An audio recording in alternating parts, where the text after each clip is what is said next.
वानी जी। राधे राधे। राधे राधे महाराज जी क्या हमें जिन महापुरुषों से गुरु मंत्र प्राप्त करने का सौभाग्य मिलता है वो हमारे जन्म से पूर्व निर्धारित होता है या हम स्वयं चयन? नहीं, ये भगवान की कृपा से होता है।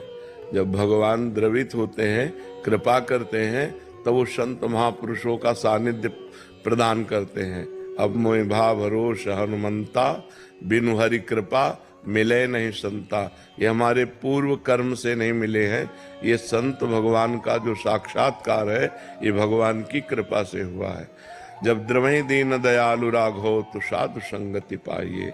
जब भगवान जिस जीव पर दया करते हैं तो जिस दया से हेतु की कृपा से हमें मानव देह दिया, उसी हेतु की कृपा से हमें साधु संग मिल जाता है। ये भगवान की कृपा से होता है।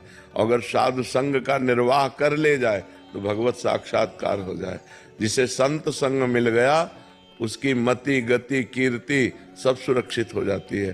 पर यदि उसको स्वीकार कर पावे तो संतों की वाणी को अपने आचरण में उतारना ही संतों के संग का लाभ लेना है। अगर संतों के वचनों को अपने आचरणों में ना उतार पावे तो फिर क्या लाभ। थोड़ी देर बैठे, यहाँ का वायुमंडल सतोगुण है, इसके बाद चले गए, फिर वही माया, फिर वही रजोगुण। अगर हम उनकी बात पकड़ ली तो संसार में रहते हुए भी हम असंग रहेंगे। जैसे जल में कमल का फूल रहता है, आप देखो बिल्कुल जल रहित, और जल में ही पैदा हुआ है, जल में ही रह रहा है।